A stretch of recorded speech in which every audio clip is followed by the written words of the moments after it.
This looks like what I need to do. Oh, look at that. All right. Come on, you can get it.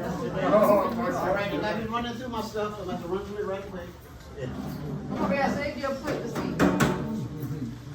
Teach mechanics in the morning, special ed kids, and I teach body and fit in the afternoon, body and fit in the one. So what they call regular ed kids. If it's anything like regular. I'd like to give y'all the history first.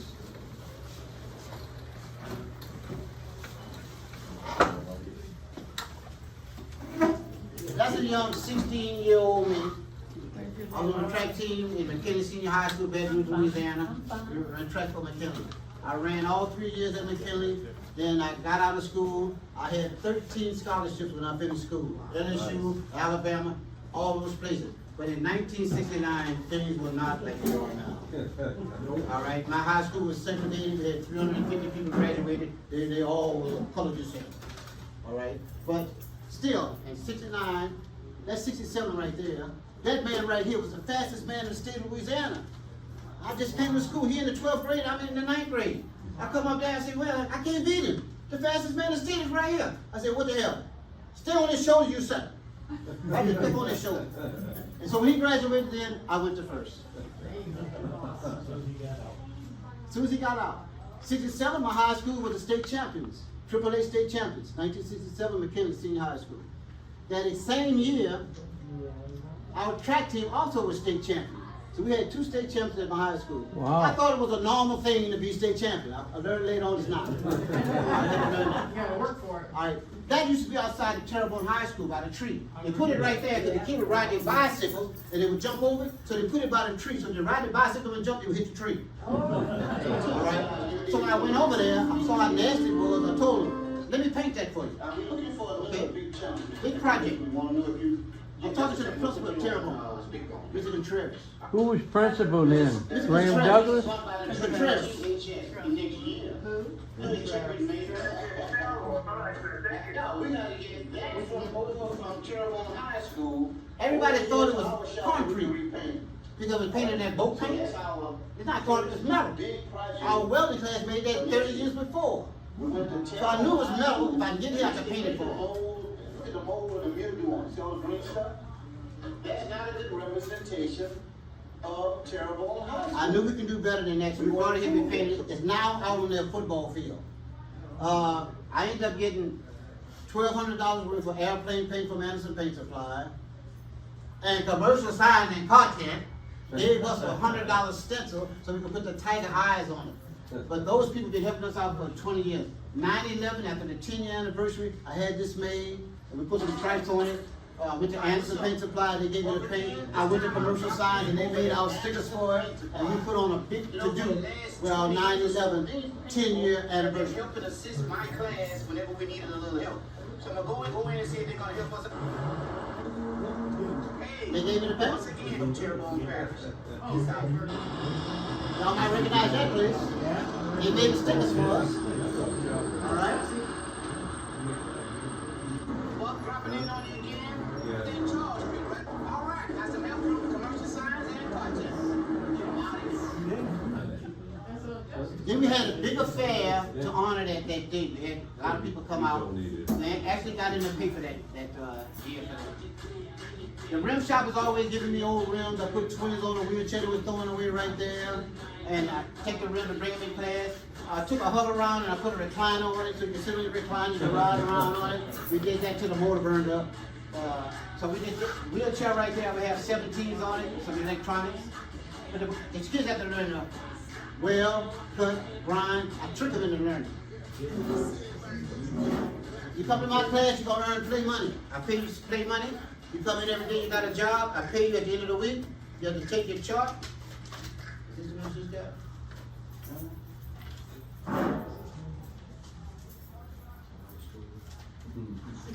But anyway, I pay them play money, and they take the play money at the end of the week, and they can buy stuff from me.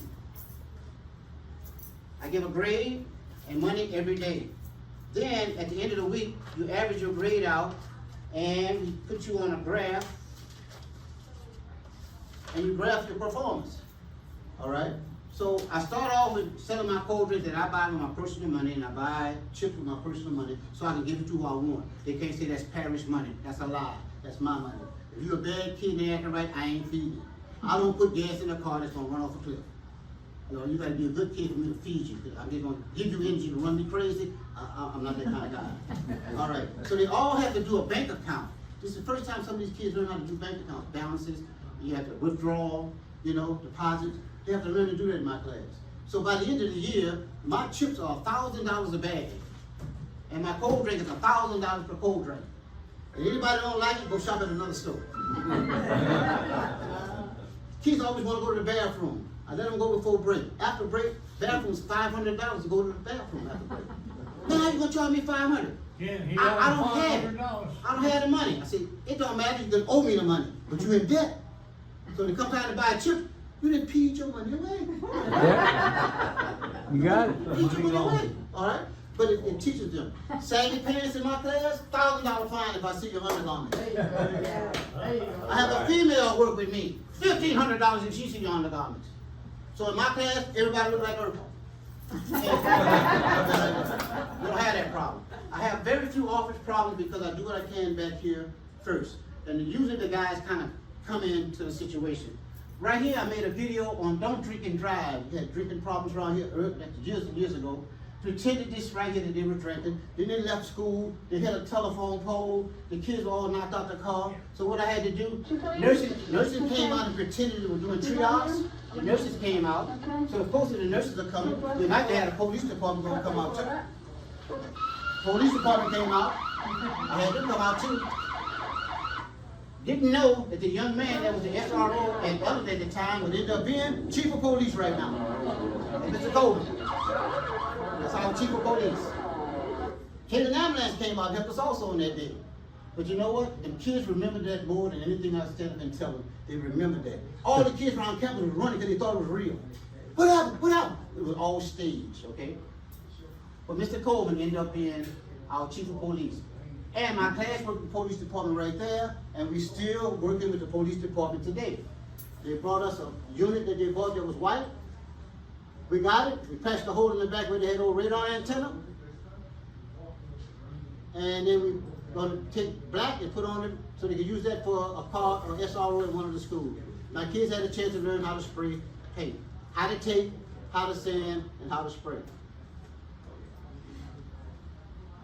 The guy from the other body shop came over, he did a little body work on it for us. We call ourselves Ghetto Customs because we do good work, we ain't got no money. So then I took it further down this last coat. So yeah. Let's see if I can show you the unit right now. I've been videoing since 1985 out here. I got a wealth of nothing but video in this school. Sooner or later, I'll put it all together in something. We try to be entertaining, educational, and we make what you call documentaries. Instead of documentary, we make a techumentary over here. And we actually, please don't let this be the end, and come to find out that wasn't the end of what we're doing because, get this out the way. That's the police unit right now that we redone. How do you do this?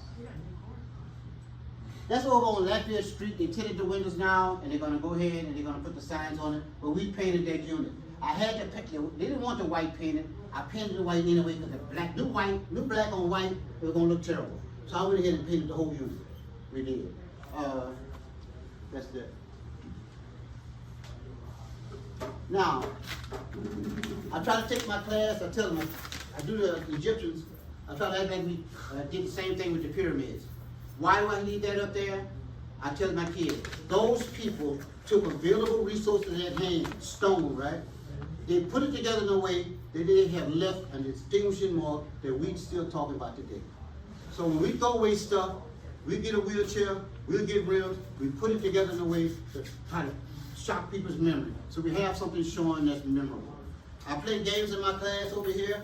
We ask a question, two of y'all, shooting out with the shortest knife they got, she had it right here, she look at you.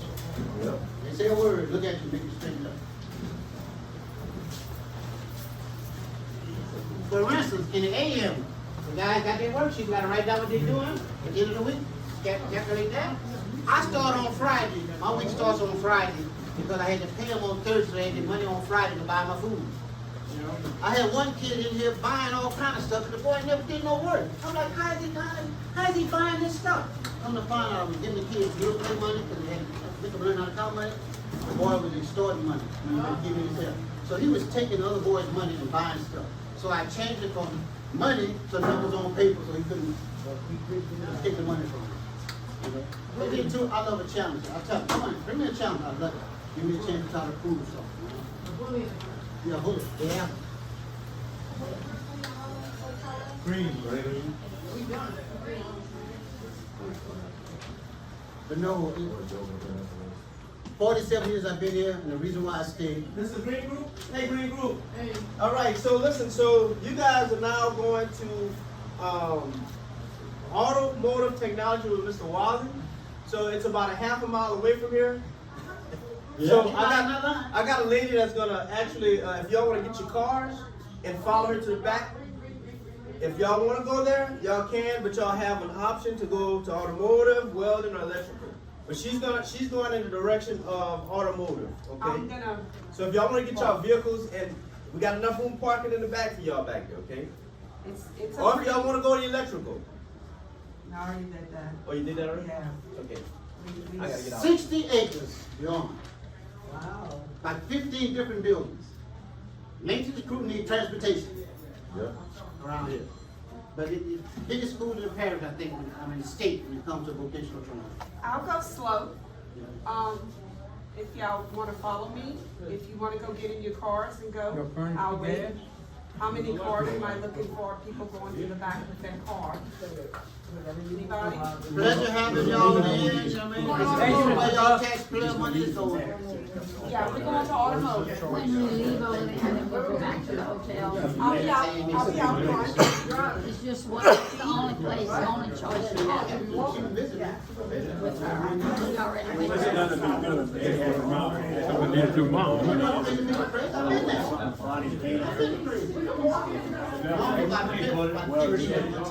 My shop was so small, I think you would have been. Can I get the first one out there? Yes, well. What I get? 2.5 cars I get?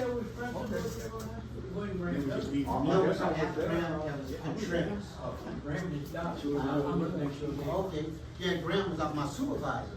He was our supervisor. Graham was a good guy. He went to Graham too, right? Yeah. His wife went to Southern. Yeah, he went to Graham with us. Yeah, thank y'all. Thank y'all. Doing all that for the kids. Oh, man, Houston Johnson. Oh, yeah, yes, indeed. We've been around for a while. Years and years ago at the Ken Street out of your home. Yeah, I remember. That was mom. Yes. So somewhere in the automotive, I don't think the paint shop, I sold them 40 years ago, 2 10-horsepower Campbell Horse Air compressors for the paint and body department. Yeah. I'm just curious to see if they're still alive. No, they gone. They gone? Look, the first one blew up one time, they left them out here, we came back, they did, it was done. I don't do it. Yeah, I'm serious. I don't do it. Big vertical compressor? Mom was always on. Yeah, you had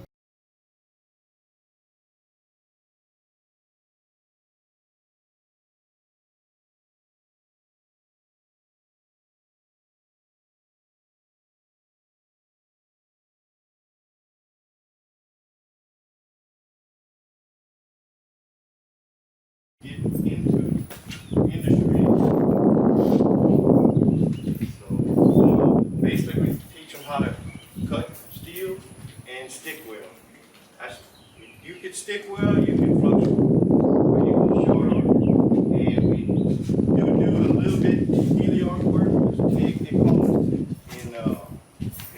And a lot of offshore, a lot of plants, a lot of hot pressure pipes.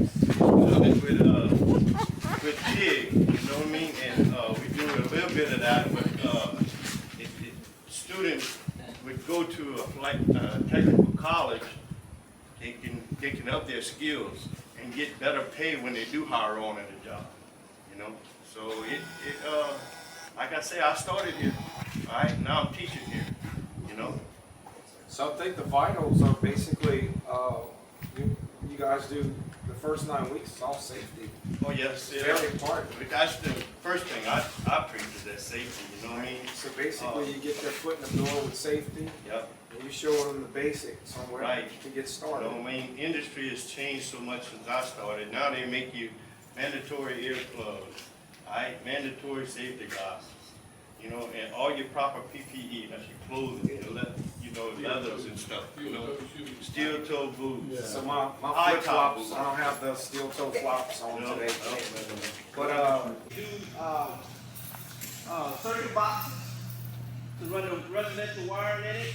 And at the end of the 9 weeks, the teacher allows the student to actually live wire the box. And if nobody gets shot, the kid commits 8.